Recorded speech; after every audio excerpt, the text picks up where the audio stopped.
Okay, for the last session of the day, this will be a keynote talk by, by Todd Frazier, System Director of the Center for Performing Arts Medicine at Houston Methodist Hospital.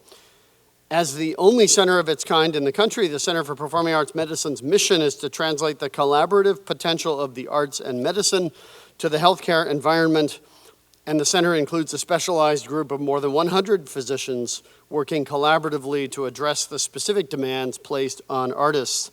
Todd Frazier is a past president of the National Organization for Arts and Health, founder of the American Festival for the Arts based in Houston, co-founder of Houston Arts Partners, and a previous executive director of both the American Festival for the Arts and Young Audiences of Houston. He is a composer with degrees from the Eastman School of Music and the Juilliard School in New York City. Please welcome Todd Frazier.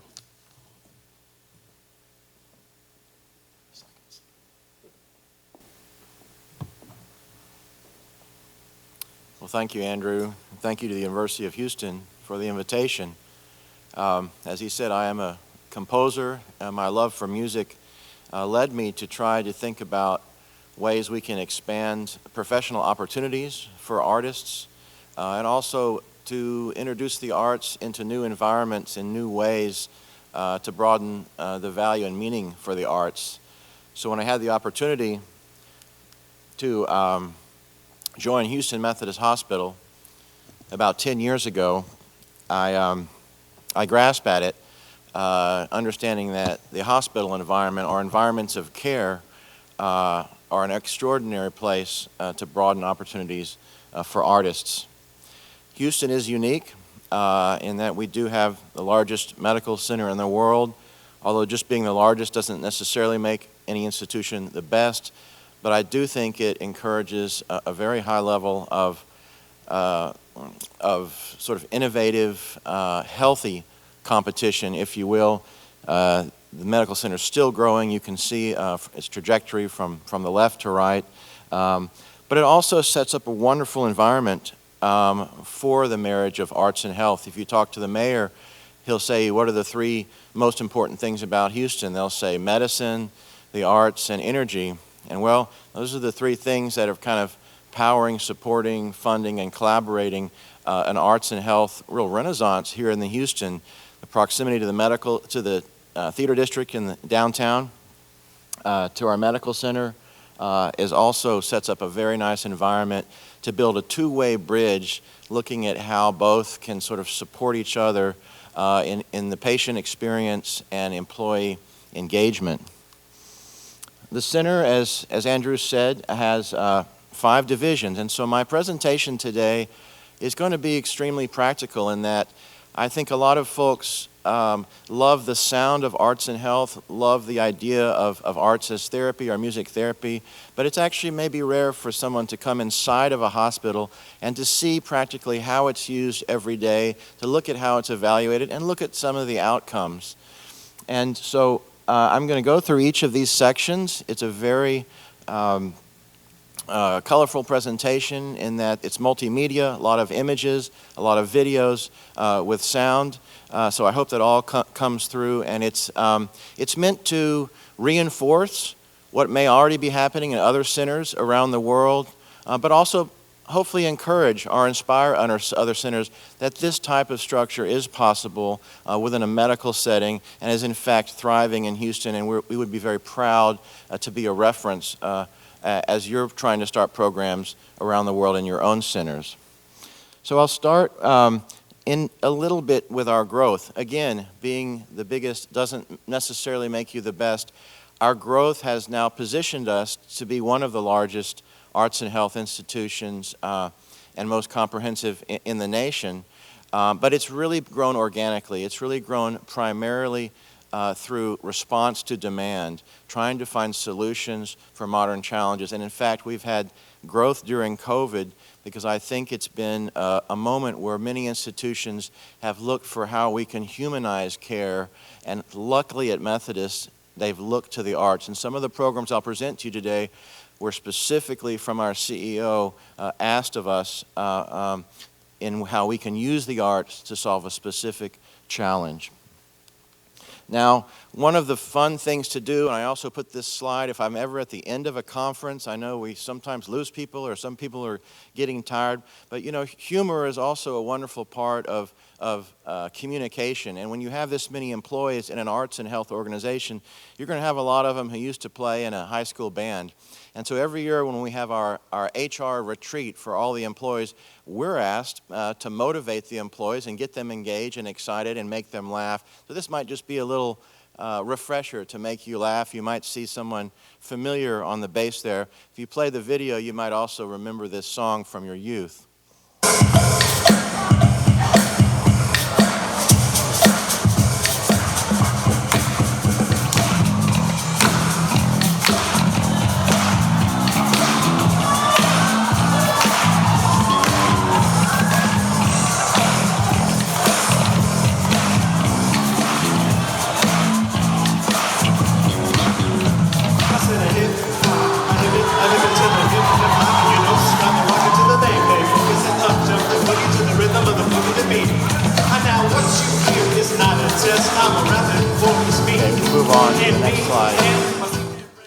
Well, hopefully that put a smile on your face, and they'd never experienced anything like that at our HR retreat, so we're a big hit every time.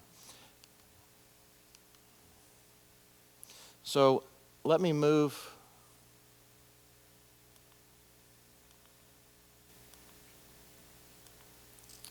on to our first section, is artist health. This is a real anchor of our section, and it's very easily explained. Most hospitals have a sports medicine department. Well, we have a performing arts medicine department, and the hospital really gets that. For us to do anything with arts and artists, we know we have to have healthy arts and artists to be able to practice that art, whether it be in the hospital or in the theater district, or if they're touring through Houston. That's how we started, and it's still a really strong anchor of our hospital, having a performing arts medicine triage system in which artists can call a specific phone number in which our nurse answers the call, triages that artist to a roster of physicians or therapists who are familiar with what that injury might be and follows up with their care so they feel welcomed. We have a free online artist card which anyone can apply for off our website. It gets them registered in our system so that when they come in, even if it's an emergency, they're flagged as an artist. Our center might know that we can further help take care of them. Another wonderful thing is we do a lot of outreach and wellness, including work with the Texas Music Festival here in Houston, Rice and University of Houston music programs, as well as a lot of the youth programs, high school performing arts, and we have several easily downloadable documents that are sort of basic health information that a lot of instructors of the arts can use to keep their students healthy.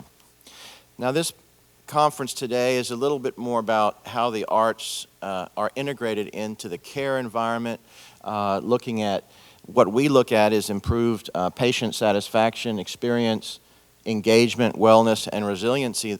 Those words are used because those words are commonly used across departments in the hospital. These are things that hospitals track and measure for effectiveness. And so as we do those with the arts, we've also found common denominators to speak about our success. I'm going to show a video that we took the opportunity of creating just this year, and it's from the patient's experience.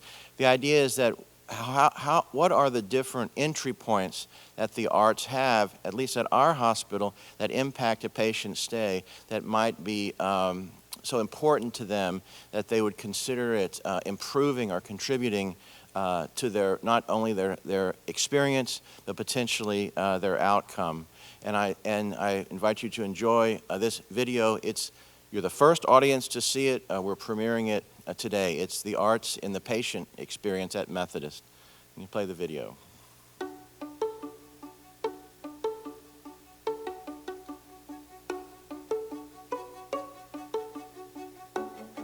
The Center for Performing Arts Medicine at Houston Methodist, more commonly known as CPAM, integrates the arts into the patient, family, visitor, and employee experience.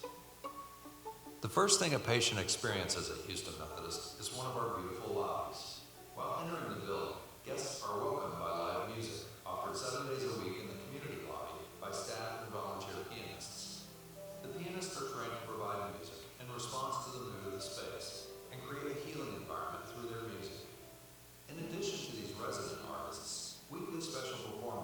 visiting artists range from internationally acclaimed performers to local school and volunteer groups.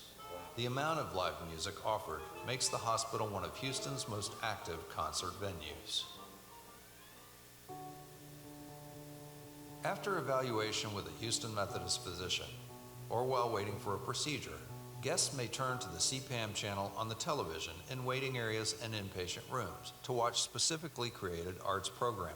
Live paintings of nearby seascapes or musical performances recorded outdoors allow guests the opportunity to see the arts in unexpected, beautiful arenas. Traveling throughout Houston Methodists, guests and patients are welcome to enjoy the artwork adorning the hallways. CPAM has curated a Houston Methodist Hospital campus art walking tour in partnership with the Wellness Department. The tour highlights artwork across the campus. Beyond the aesthetic value, the art tour encourages visitors to be active during their time at the hospital. One stop on the walking tour showcases Houston Methodists' ongoing commitment to the arts with this mosaic entitled Arms of Christ. The outstretched arms of Jesus Christ are flanked by images from the history of medicine, including Hippocrates, the father of Western medicine, nursing pioneer Florence Nightingale, and medical advancements through the middle of the 20th century. Back inside the patient room, patients are offered art activities in partnership with food and nutrition services. The activities are delivered on lunch trays and invite participants to engage with the arts at the convenience of their bedside. The activities range from creative writing to origami to music listening and more. This allows patients to express themselves creatively while reflecting upon meaningful aspects of their experience in the hospital. Additionally, CPAM offers art carts that provide creative activities like watercoloring to patients. Using artistic resources can allow patients to pass the time and focus on something other than their illness. During rehabilitation sessions after a procedure, music therapy is part of the treatment team. The Music Therapy Department at Houston Methodist is one of the most diverse and comprehensive departments in the nation. Patients are also provided a patient empowerment iPad for convenient, on-demand access to CPAM interactive programming. Whether reflecting on their unique experience through creative writing, tuning into a live performance at the hospital, or engaging in visual arts programs, the iPad offers broad arts access. When a patient is ready to prepare for discharge, a visit to a live music performance in one of the lobbies with their therapist offers unique and rewarding support to their journey. Today's performance features Ermelinda Cuellar Trio, a jazz ensemble that visits the hospital regularly. A therapist, nurse, or family member may use the concert as an opportunity to escape the routine of the hospital, lower anxiety, and offer rejuvenation. Upon a patient's return to their room, they may see employee artwork used as a creative response to hospital needs. The photographs allow employees to connect with their patients and visitors on a more personal level. Then, just as the journey began, the last thing a patient remembers when leaving surrounded by art and music is the unique care they received from Houston Methodist. A hospital that embraces the arts as an integral and impactful part of the patient's journey and at the core of our soul.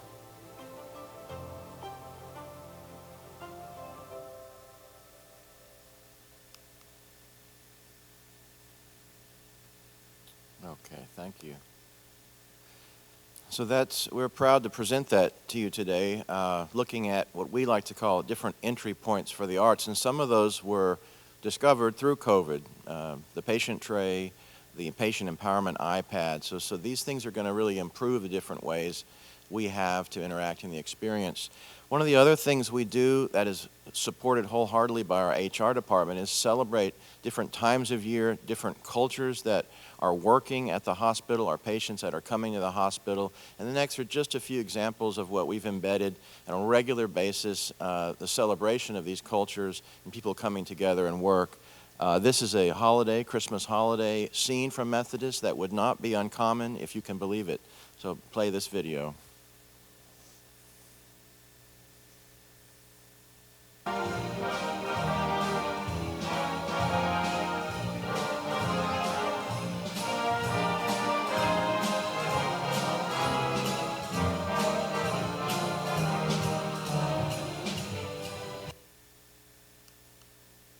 So the reason I like to play that one is is if I wouldn't have told you that it's a hospital, you likely would not have known it was a hospital. Now, you might have seen some white coats and some IV bags, which would have clued you off. But that's part of the point, part of the comforting use of the space and celebration of being together. Martin Luther King Day is important. Holidays in the Indian culture, holidays such as Lunar New Year have become very, very important to celebrate and share who we are with each other. Can you just play a few seconds of that lower left video just to get a feel of what people might hear in our lobby?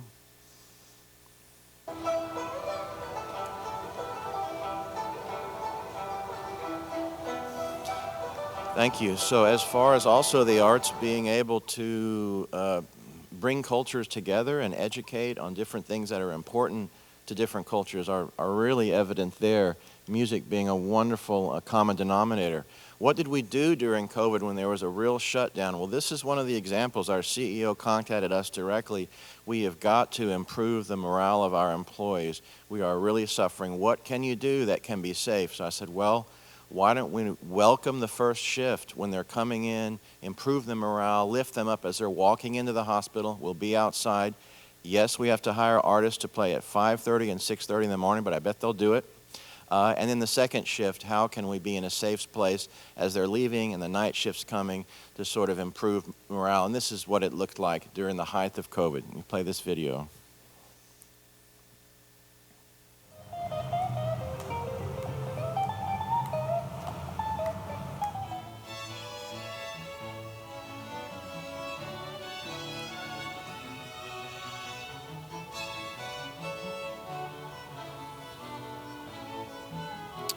Okay, thank you. Now, one of the other things we noticed in COVID was an extreme isolation, and even some of the clinics that had to be retrofitted to COVID clinics didn't have windows, so there was a sense that you're missing out on just natural light in the outdoor.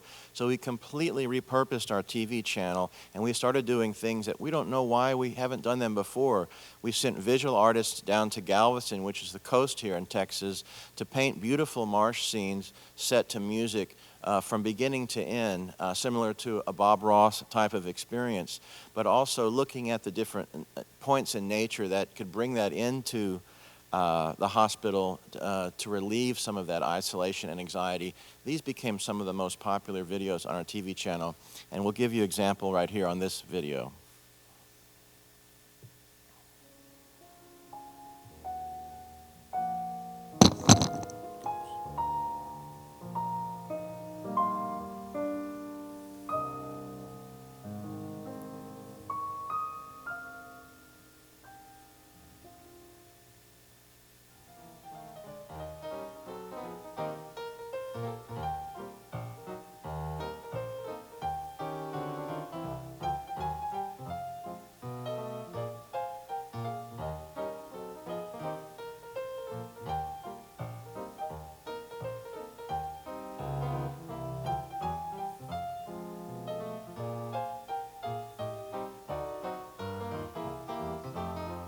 Okay, we'll move on.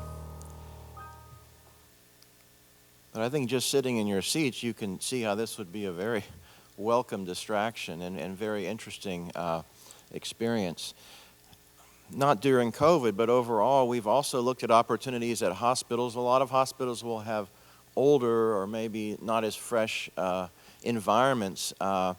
We especially look at corridors that might lead to one specific thing, that we know anyone walking through this corridor would be going for a certain type of treatment or visiting someone with a certain type of treatment, and possibly the corridor may be used within some therapy. So this is the only corridor that goes to our inpatient rehab.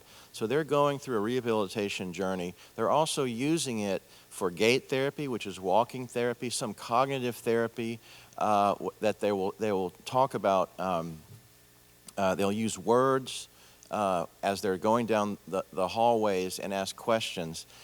Now we thought, well, let's embrace the entirety of that experience. Visitors coming, inspiring patients on their journey, but also how can the therapist use it during rehabilitation?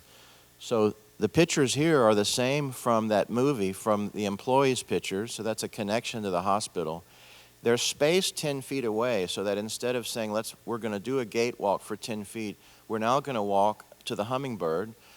The words of encouragement that they want to convey to the patients are written on the wall. There are certain paintings with certain types of colors and certain images that they want to have the patients describe to work on their cognitive therapy. So this is a great example of a fully integrated art rehab. It's also an example of how it was improved by working with an organization like NOAA, who put us in touch with Aesthetics Inc., who had experience looking at transforming hallways. And just to show you some of the responses from both the clinical staff and patients, it may be hard to see, but we looked at how it enhanced the healing journey, the visually welcoming, did it improve the physical environment, and did it enhance the overall experience. Essentially, the red line all the way to the right were the new responses of our retrofitting of that area visually. Now, our own surveys, and I think this speaks to a lot of things people have been saying all day, our own surveys, no matter if it's a music or arts integration type event, will give us information on how well that particular event was received, but it'll also give us information that we think will be predictors on how those patients will fill out their patient satisfaction survey, which we often call in the hospital environment the HCAHPS survey, which is given by the government, and the hospital is graded on how well they score on patient experience. Those grades translate into either a financial benefit or a negative financial benefit based on your Medicare reimbursements and also your purchasing discounts for Medicare. So if we're able to equate what we do with positive responses on the HCAHPS patient satisfaction, a third-party government survey, those are sort of the things that we were talking about earlier that can really attract attention from the executives in the hospital. And in fact, how do you do that? Luckily, we're in the hospital and we can do keyword searches on our HCAHPS scores. So each quarter we'll go through and look at music, visual art, but also general words that might speak to the aesthetic environment that they're in. And in fact, we did find, this is just an example of 51 hits per that quarter. Now you hope that the positive citation of that arts experience also equals to a positive rating. Luckily, this one is sort of a model one that all of our ratings were positive. One was neutral. These are the kind of slides that immediately go to the CEO's board of directors PowerPoints to show why it's worthwhile financially supporting what's relatively low-cost intervention in the hospital to improve patient satisfaction scores, ultimately increasing the reimbursements that Methodist gets from the government. Now let's switch to employees now. Employees, I didn't realize when I started at Methodist actually how important it would be and how much time we would end up starting to spend helping employees, helping them with their own mental health, their wellness, helping them reflect on what they do, engage with their colleagues in a new way, all with the goal of trying to reduce burnout, trying to make them more resilient. And the arts are a wonderful way to do this. So you can see our calendar every single week. I call these HR benefits. These are free classes, our experiences in between first and second shift that our employees can take advantage of. And all of these we use our great partners within the community. The Museum of Fine Arts for tours and art making, creative writing with imprint, photography, with many of the photography organizations in town. And we also have, at many of our hospitals, a hospital choir. That's extremely popular.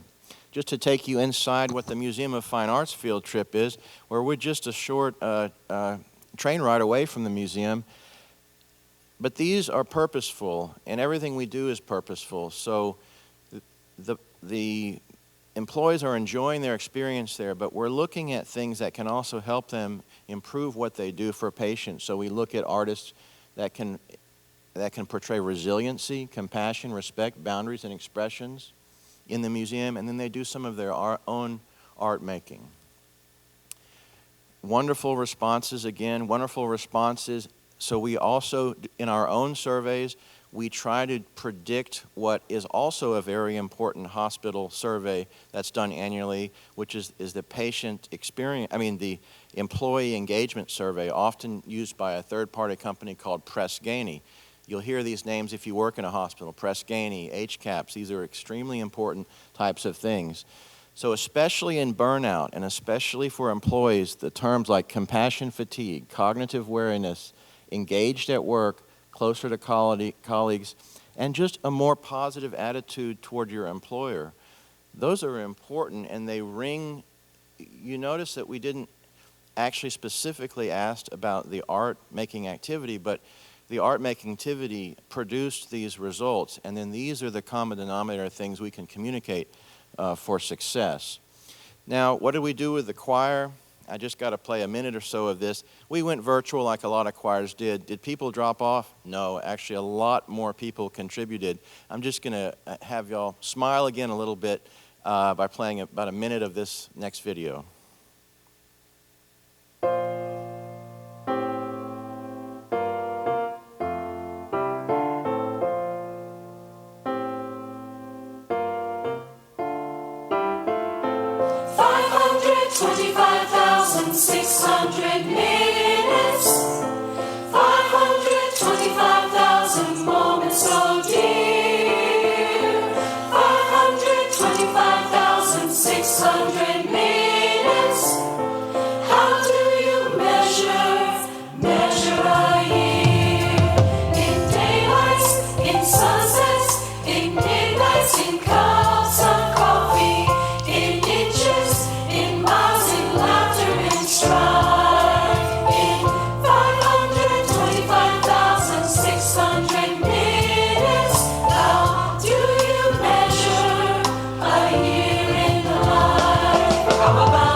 So that is a lot of fun for a lot of people. But I also want you to notice, you probably noticed the diversity of the group. It's a wonderful, diverse tool, singing, to bring people together from across all different cultures.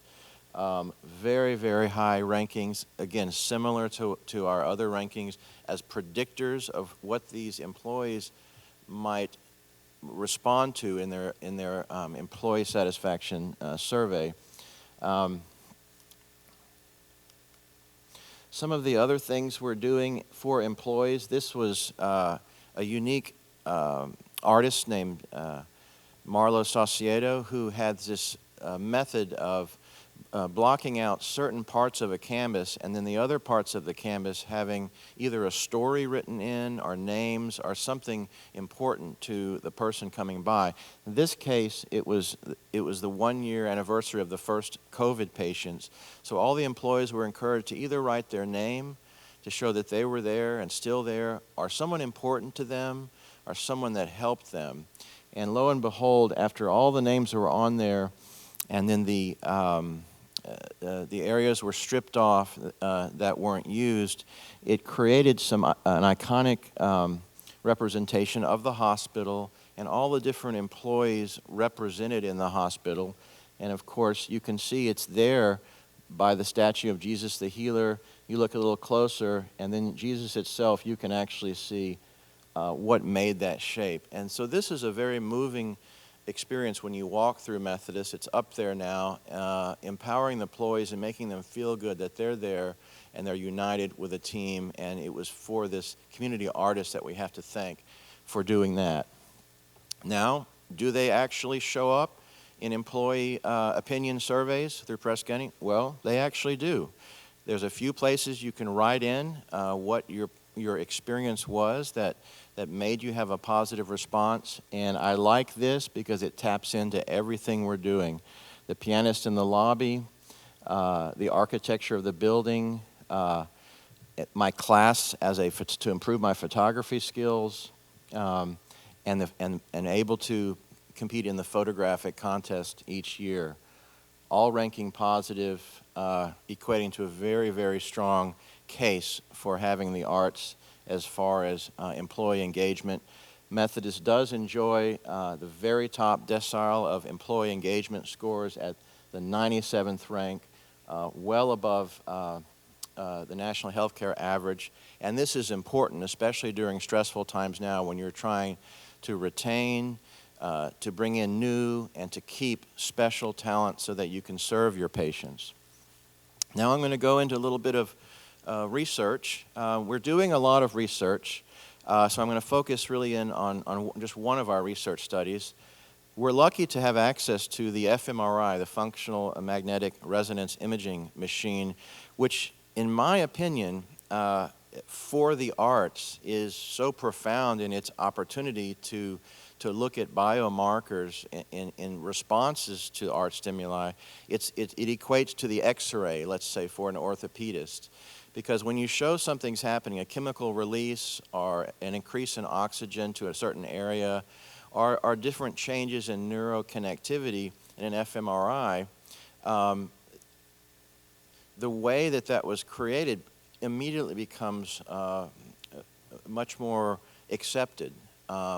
If you can show consistencies, and they are done through the arts, which again is a low cost, often with little side effects application, immediately elevates the conversation to, well, how could this be integrated into the continuum of care?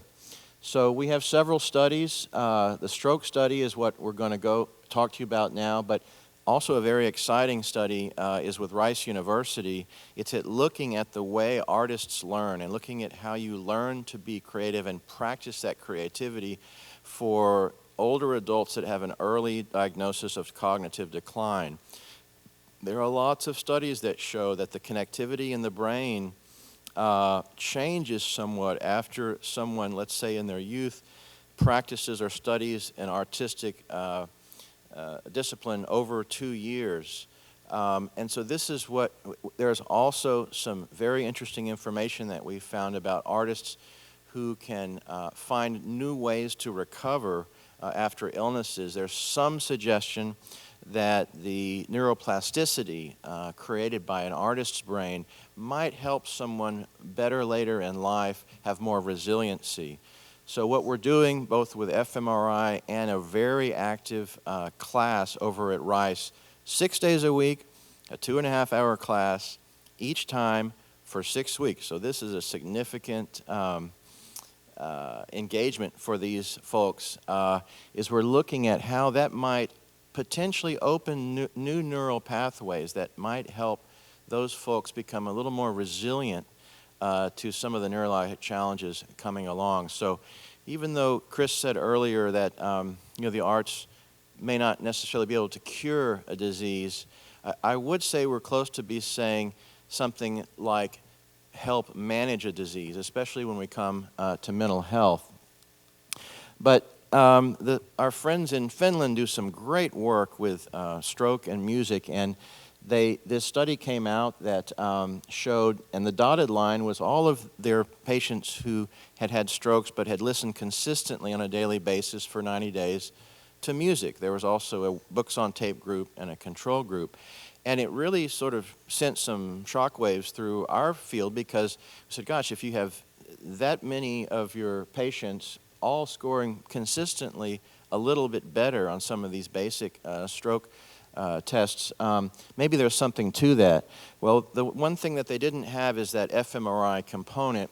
And there was also, we felt there could be potentially more thought into what they were listening to, how long they were listening to, and those kinds of things, almost how you can make it more of a prescription.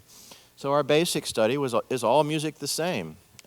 We can all agree that it's not, because there's music that you might have heard that you have a very special connection to, a positive connection, and then there's music you've never heard before. And so in that test, the fMRI showed us, well, the music you have a positive connection to increases oxygenated blood flow to your memory and attention part of your brain, which makes sense, but we can show that now.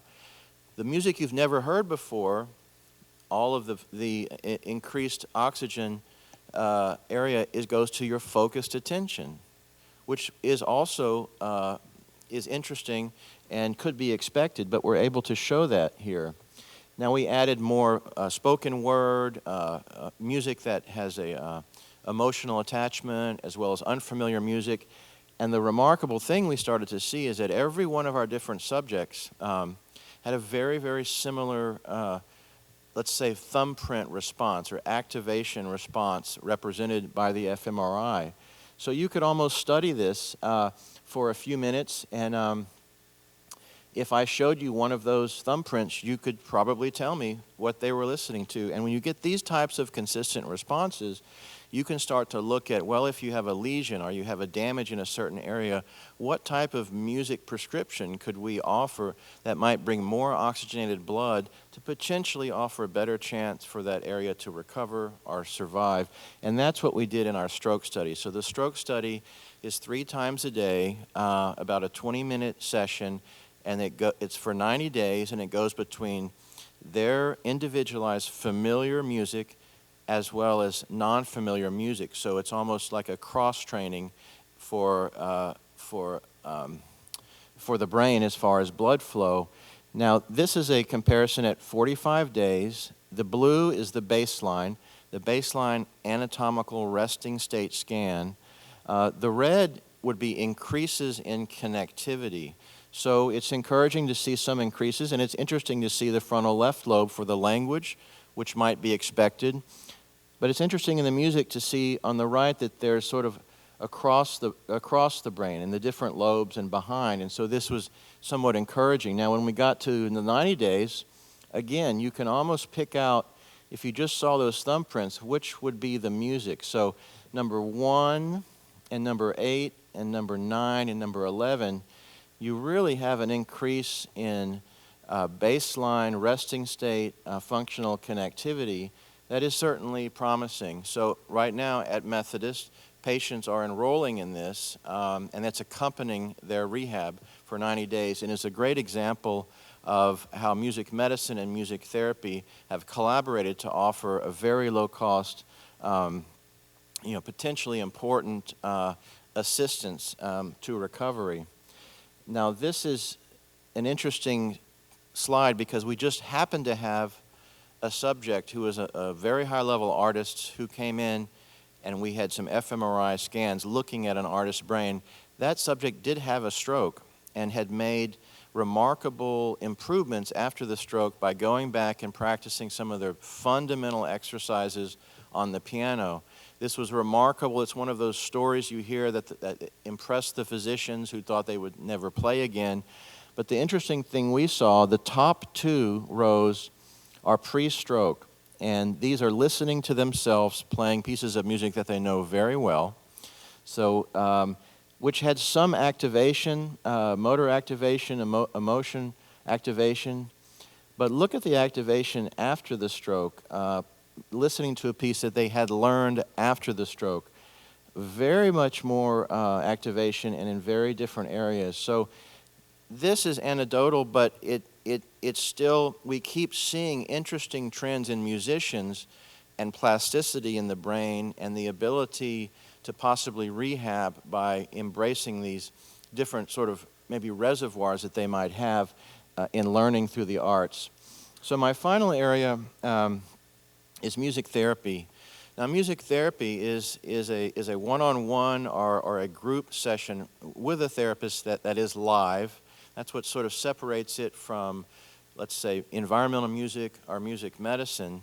Therapists have a board-certified healthcare degree now in which they're trained as psychologically and in motor ways in rehab and therapy, and they utilize the stimulating and motivational aspects of their art form to support that therapy. So I'm going to show you what that looks like. This is an example of what we would call neurologic music therapy, and this is very much a coordination of your nervous and muscular system to a stimulating rhythm or a consistent rhythm that seems to be a phenomenon. We experience this a little bit when we exercise to music, but when you're trying to stretch the muscles and you're trying to improve a gait, like in this person after a stroke, the rhythm and the motivation of the music seems to coordinate the nervous system so that you can achieve a much more natural gait quicker, and in fact reduce the time you are in rehab engaged in that particular therapy. So let's play this video, please.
Don't split that line. You look better than without the railing. Video. That's good. That was all in one session, by the way, walking around the area. It's sort of an immediate response. This next one, I think, is even more compelling. Many stroke patients will understand what you're saying to them. They have a difficulty expressing themselves by articulating speech or sort of priming that speech, and that goes back to a damage they may have had in the area of the primary area of speech in their brain. But we know that sort of the rhythmic and melodic aspect of speech, which is a secondary aspect, can be primed through the frontal right lobe, and that can be an entryway or doorway to relearning how to speak. And so this is a good example of what they call melodic intonation therapy that we do on a daily basis with a stroke patient relearning how to speak. And this is, again, all in one session, so it can be a surprisingly immediate response, like a new doorway has opened. So please play the next video. Can you ask me that? Can you try to say, how are you? Okay. All right. And if you're feeling tired and you want to go back to bed, okay.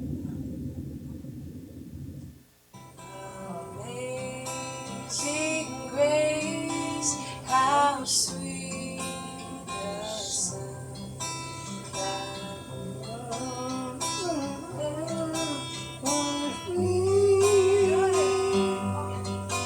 I was in control, but now I'm found was blind, but now I see. I want water. I want water. Good. That was nice and clear. And so, if you're thirsty, you could tell someone. I want water. Good. Really good. I am in pain. That's it. So tap with me. I am in pain. I am in pain. I am in pain. Good. So, if like yesterday when you start having those spasms, you start having that, your nurse comes in, you could tell her.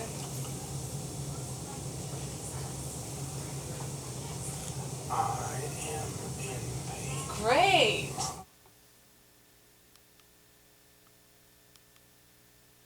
So then we go all the way to the other side of the hospital, to the mental health, more of the mood modulation, emotional side. And in our inpatient mental health facility at Methodist, we have what's called a sound dome. It's a listening booth, because one of the strategies that every patient goes through is building their own individualized 7-song mood modulation playlist that they use just as if they might need a PRN medication. The nurses know to ask them to try their song list, at the sound booth, and it's also something as their discharge, and if it's been effective for them, we download on their phones and they can use back in the community. This is what it would look like in the clinic as a patient asking for it. Could you play this video? Hey, excuse me. I'm feeling a little anxious. Can I get my meds, please? I'd love to help you, but have you tried using your music listening playlist yet? Not yet. That's a good idea. Let me go and do that. Why don't you give it a try and Thank let you. me know. Okay. Thanks. Come to the music listening station, right over here. Have a seat. And your playlist is number 1. Go ahead and press play.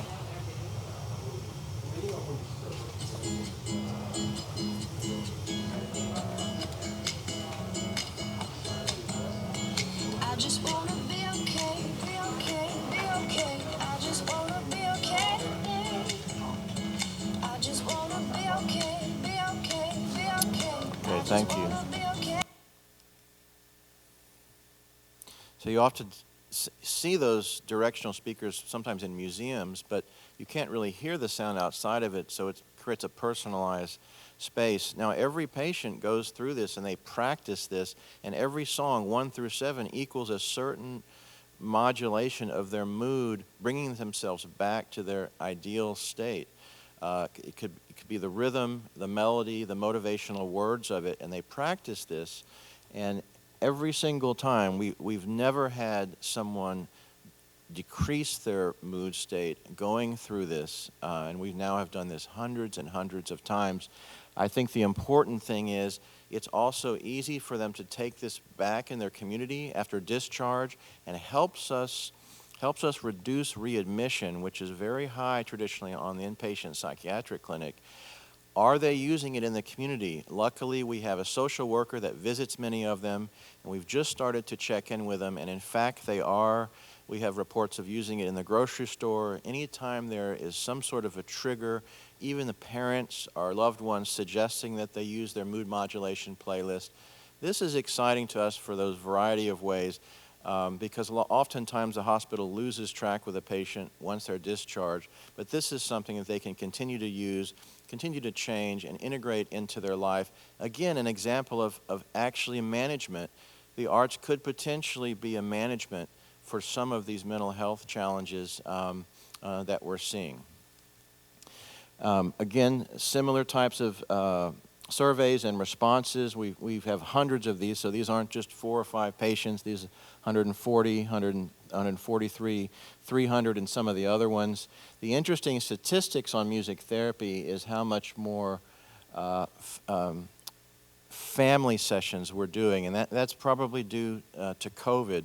The therapist being an intermediary, usually between an iPad with a patient and family, and supporting those types of bonding, types of humanizing experiences. Again, something that music therapy and our arts program was uniquely positioned to do. Something that we did at the height, where we couldn't actually, or we wouldn't want to enter if we didn't need to, the COVID patient's room, are these kazoo kits. Kazoos take a lot of wind to play. And kazoos, with the QR code sort of showing you how to play it and taking you through different exercise, really started to improve lung strength in some of these COVID patients. We also ended up having fun with it. Some of the nursing groups had their kazoo choirs, and we had kazoo competitions, just something fun to do. The last slide I have in music therapy is also something that we did which was very unique. This mother came in with COVID, being pregnant. Now, she was so sick she had to be medically sedated. She then had a C-section, which of course she was not aware of. The baby quarantined with the grandmother, and the husband quarantined. So waking up after 2 weeks, the baby's not there, feeling very anxious about where the baby was and wanting to bond with the baby, including the baby probably feeling anxious, not being with the mother. So this is an example of what we're doing a lot of. Unfortunately, we use it a lot for end-of-life situations, for bonding with the families and legacy type work, but we also use it for situations where a baby might be comforted by hearing the mother's heartbeat, and especially also potentially a lullaby that the mother might have shared. Oftentimes we put this in a Build-A-Bear, so that every time the baby can squeeze it, can feel its mother. And there are also a good number of studies to show that the mother's heartbeat, the mother's voice, and the singing helps in a homeostasis in the baby. So this is just a sound recording. If you could click that speaker, you can hear what the baby would have heard and responded positively to. Twinkle, twinkle, little star, I wonder what you are up above. Okay, thank you. Now we're getting to the end of our time, and luckily this is my last section. A lot of the things that you've seen on this presentation happen in private, behind closed doors, and a lot of this isn't really shared as much with the community, which is why we're excited that University of Houston is interested in integrating this into both fine arts and science education, medical education. So we're also doing a lot of work and support in outreach and education.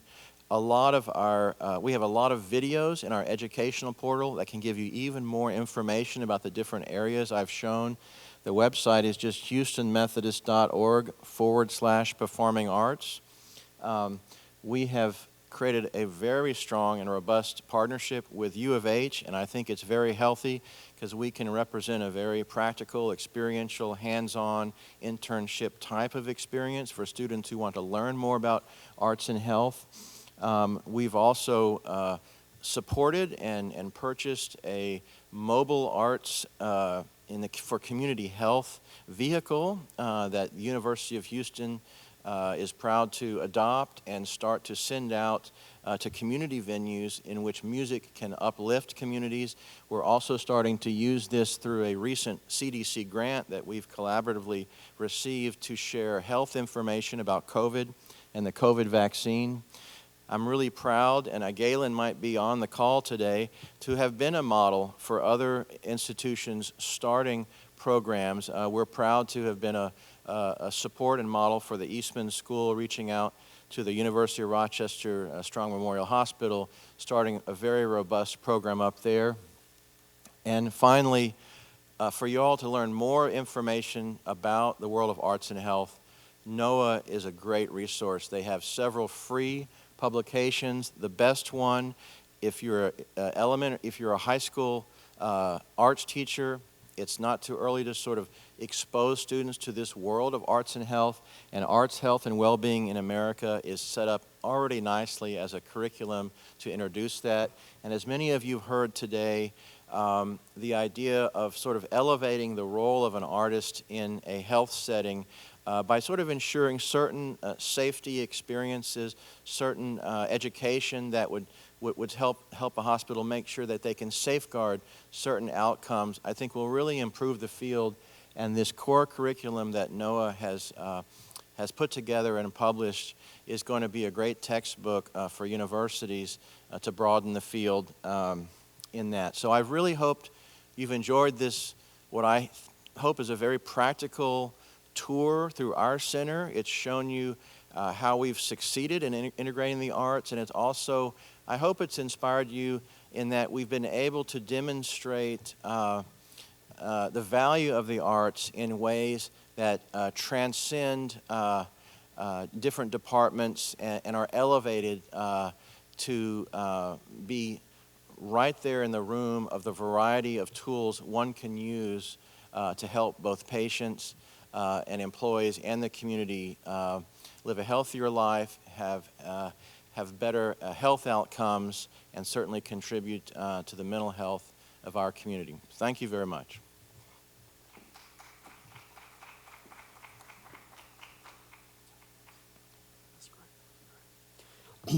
Todd, thank you so much. And this brings us to the end of today's program. And in conclusion, I would like to thank the presenters and everyone else who joined us today on the live stream. So glad that we saw so many viewers on the live stream, and glad everyone could join. I hope you've enjoyed what you have seen and heard, and I think you'll agree that it has been a substantive and inspiring program.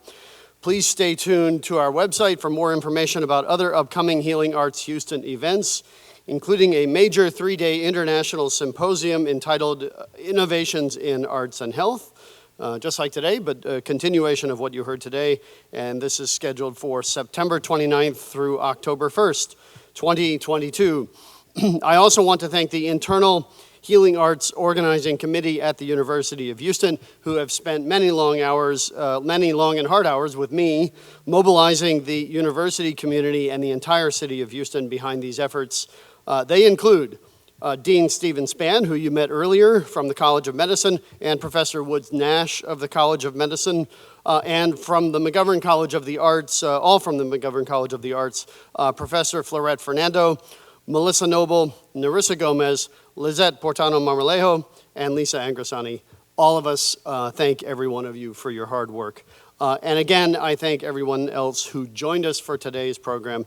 Best wishes, and we will see you again in September. Thank you so much.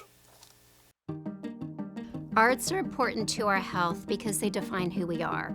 When you're in a hospital, a child is defined by their disease. Through the arts, they're an artist, they're a performer, they're a writer. Art gives children a voice. It gives children an opportunity to express themselves. It gives them some sense of control in a day when most decisions are made for them. We get to see that moment when they're a child first and not a patient. Artists are often thought about as, doing their own work in their own studios and in their own spheres.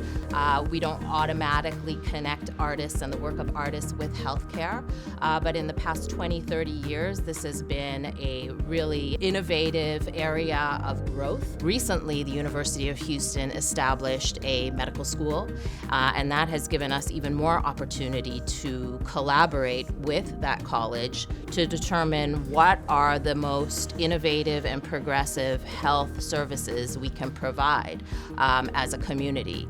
Houston is a leader in both the arts and healthcare. Houston leads in healthcare and health sciences with organizations like the Texas Medical Center as the largest medical center in the world. Additionally, Houston is a leader in the arts. The city is a collaborative place where people want to work together to create innovation. The World Health Organization, specifically the Arts and Health Division of the WHO, contacted the University of Houston because they were aware, along with Culturunners in London, of the innovative arts and health work that was happening at the University of Houston. The WHO wanted to bring the Healing Arts series to the city of Houston and to the university, and we immediately embraced the idea. It's important to host a symposium like this and to bring this kind of event to the city of Houston because there's so much evidence now about the healing power of the arts and just how much impact the arts can make on healthcare outcomes today. The Healing Arts Innovations in Arts and Health Symposium at the University of Houston will feature research presentations, workshops, demonstrations, invited speakers and keynote speakers from the health sciences and from the arts, all of them addressing the importance of the work in arts and health and the importance of developing and implementing policies to support that work. The arts have an important role in rounding out the offerings at any major research university. I think the collaborative and interdisciplinary nature of both our College of Medicine and the College of the Arts at the University of Houston reflect the wider spirit of innovation and collaboration that permeates this university and the city in which we live. So I can't imagine a better location for this conference to take place. I invite you to come to the city of Houston for the 2022 conference, Innovations in Arts and Health.